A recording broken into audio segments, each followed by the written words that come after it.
আসসালামু আলাইকুম। বাংলাদেশ বেতার, গোপালগঞ্জ। খবর পড়ছি মোহাম্মদ রায়হান উকিল। গোপালগঞ্জ ১ আসনের সংসদ সদস্য সেলিমুজ্জামান সেলিম বলেছেন, খেলাধুলার মাধ্যমে তরুণ প্রজন্মকে মাদক, সন্ত্রাস ও সামাজিক অবক্ষয় থেকে দূরে রেখে একটি মানবিক সমাজ গড়ে তুলতে হবে। গতকাল বিকেলে মকসুদপুর মিনি স্টেডিয়ামে আরাফাত রহমান কোকো স্মৃতি মকসুদপুর আন্তঃ-ইউনিয়ন ফুটবল টুর্নামেন্টের উদ্বোধনকালে তিনি একথা বলেন। সেলিমুজ্জামান বলেন, তরুণদের সুস্থ ও সৃজনশীল কর্মকাণ্ডে সম্পৃক্ত করতে খেলাধুলার কোনো বিকল্প নেই। এজন্য সরকার, জনপ্রতিনিধি ও সমাজের সবাইকে একযোগে কাজ করতে হবে। অনুষ্ঠানে প্রশাসন, স্থানীয় জনপ্রতিনিধি, ক্রীড়া সংগঠক ও বিভিন্ন শ্রেণী-পেশার মানুষ উপস্থিত ছিলেন। উদ্বোধনী ম্যাচে মোসনা ইউনিয়ন ফুটবল একাদশ ১-০ গোলে খান্দারপাড়া ইউনিয়ন ফুটবল একাদশকে পরাজিত করে। গোপালগঞ্জে একটি বেসরকারি টেলিভিশনের প্রতিষ্ঠাবার্ষিকী উপলক্ষে গতকাল আলোচনা সভা ও কেক কাটার আয়োজন করা হয়। গোপালগঞ্জ পৌরসভা মিলনায়তনে আয়োজিত অনুষ্ঠানে প্রধান অতিথি হিসাবে উপস্থিত ছিলেন গোপালগঞ্জ ২ আসনের সংসদ সদস্য ডক্টর কে এম বাবর। এ সময় তিনি কেক কেটে অনুষ্ঠানে উদ্বোধন করেন এবং টেলিভিশনটির উত্তরোত্তর সাফল্য কামনা করেন। অনুষ্ঠানে বিশেষ অতিথি হিসাবে উপস্থিত ছিলেন গোপালগঞ্জের পুলিশ সুপার মোহাম্মদ হাবিবুল্লাহ। এছাড়া বিভিন্ন প্রিন্ট ও ইলেকট্রনিক মিডিয়ার সাংবাদিকরা অনুষ্ঠানে অংশ নিয়ে শুভেচ্ছা বক্তব্য রাখেন। এদিকে মাদারীপুরে একই টেলিভিশনের প্রতিষ্ঠাবার্ষিকী উপলক্ষে আলোচনা সভা, কেক কাটা ও দোয়া মাহফিল অনুষ্ঠিত হয়েছে। গতকাল পূর্ব মাইজপাড়া মহসিনা মাদ্রাসা ও এতিমখানায় আয়োজিত অনুষ্ঠানে প্রধান অতিথি ছিলেন মাদারীপুর ৩ আসনের সংসদ সদস্য আনিসুর রহমান তালুকদার খোকন। তিনি বলেন, জনগণের তথ্য জানার অধিকার নিশ্চিত করতে স্বাধীন, নিরপেক্ষ ও দায়িত্বশীল সাংবাদিকতার বিকল্প নেই। অনুষ্ঠানে শিক্ষার্থীদের অংশগ্রহণে র্যালি, কেক কাটা এবং বৃক্ষরোপণ কর্মসূচি অনুষ্ঠিত হয়।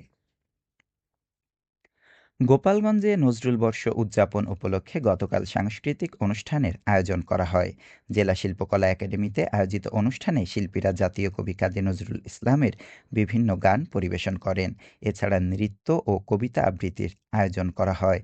জেলা প্রশাসন ও জেলা শিল্পকলা একাডেমির উদ্যোগে আয়োজিত ৩ দিনব্যাপী এ কর্মসূচিতে স্থানীয় শিল্পী, সাংস্কৃতিক কর্মী ও সংস্কৃতিপ্রেমীরা অংশগ্রহণ করেন। আয়োজকরা জানান, নজরুলের সাহিত্য, সঙ্গীত ও চেতনা নতুন প্রজন্মের কাছে তুলে ধরতেই এ আয়োজন। ৩ দিনের কর্মসূচি আজ শেষ হবে। মাদককে না বলি, সুন্দর ভবিষ্যৎ গড়ি, এই প্রতিপাদ্যে নড়াইলের লোহাগড়ায় মাদকবিরোধী সচেতনতামূলক সভা অনুষ্ঠিত হয়েছে। গতকাল বিকেলে গোপীনাথপুর শিমুল চত্বর খেলার মাঠে গোপীনাথপুর ব্যাপারীপাড়া সার্বিক উন্নয়ন কমিটির আয়োজনে এ সভা অনুষ্ঠিত হয়। সভায় বক্তারা বলেন, যুব সমাজকে রক্ষা করতে হলে মাদকের বিস্তার রোধে সামাজিক প্রতিরোধ গড়ে তুলতে হবে। মাদক বিক্রেতা ও সেবনকারীদের বিরুদ্ধে সবাইকে ঐক্যবদ্ধভাবে কাজ করার আহ্বান জানিয়ে তারা বলেন, আগামী প্রজন্মের জন্য একটি সুস্থ ও মাদকমুক্ত সমাজ গড়ে তোলা জরুরি। সভায় স্থানীয় জনপ্রতিনিধি, শিক্ষক, ধর্মীয় নেতা, পুলিশ সদস্য ও বিভিন্ন শ্রেণী পেশার মানুষ অংশগ্রহণ করেন। মাদারীপুরের শিবচরে সড়ক দুর্ঘটনায় ২ জন নিহত হয়েছেন। এ ঘটনায় আহত হয়েছেন আরও ৫ জন। গতকাল দুপুরে উপজেলার ২য় খণ্ড ঝিনাইর গেট এলাকায় বিয়ের অনুষ্ঠানে যাওয়ার পথে একটি অটোভ্যানের সঙ্গে কাভার্ড ভ্যানের মুখোমুখি সংঘর্ষে এ দুর্ঘটনা ঘটে। নিহতরা হলেন রিমি আক্তার এবং তার ভাতিজি আয়েশা আক্তার। আহতদের মধ্যে অটোভ্যান চালকের অবস্থা গুরুতর হওয়ায় তাকে উন্নত চিকিৎসার জন্য ঢাকা পাঠানো হয়েছে। শিবচর থানার ভারপ্রাপ্ত কর্মকর্তা মোহাম্মদ কামাল হোসেন জানান, দুর্ঘটনায় জড়িত কাভার্ড ভ্যানটি জব্দ করা হয়েছে। এ ঘটনায় প্রয়োজনীয় আইনগত ব্যবস্থা নেওয়া হয়েছে। খেলার খবর, ফুটবল।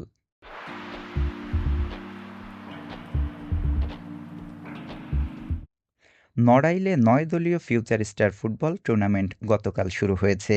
বিকেলে নড়াইল সরকারি ভিক্টোরিয়া কলেজ মাঠে উদ্বোধনী ম্যাচে এগিয়ে চলো ফুটবল একাডেমি ৩-০ গোলে নিউ ফুটবল একাডেমি শালনগরকে পরাজিত করে।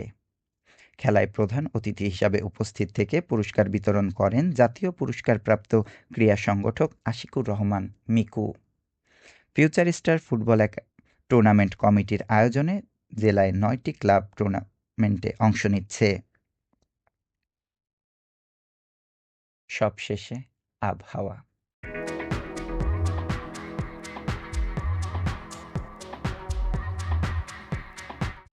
আজ বেলা ১টা পর্যন্ত দেশের অভ্যন্তরীণ নদীবন্দরসমূহের জন্য আবহাওয়ার পূর্বাভাসে বলা হয়েছে ময়মনসিংহ, খুলনা, বরিশাল, পটুয়াখালী, নোয়াখালী, কুমিল্লা, চট্টগ্রাম, কক্সবাজার এবং সিলেট অঞ্চলের উপর দিয়ে দক্ষিণ অথবা দক্ষিণ-পূর্ব দিক থেকে ঘন্টায় ৪৫ থেকে ৬০ কিলোমিটার বেগে অস্থায়ীভাবে দমকা অথবা ঝোড়ো হাওয়া সহ বৃষ্টি অথবা বজ্রবৃষ্টি হতে পারে। এসব এলাকার নদীবন্দরসমূহকে ১ নম্বর সতর্ক সংকেত দেখাতে বলা হয়েছে।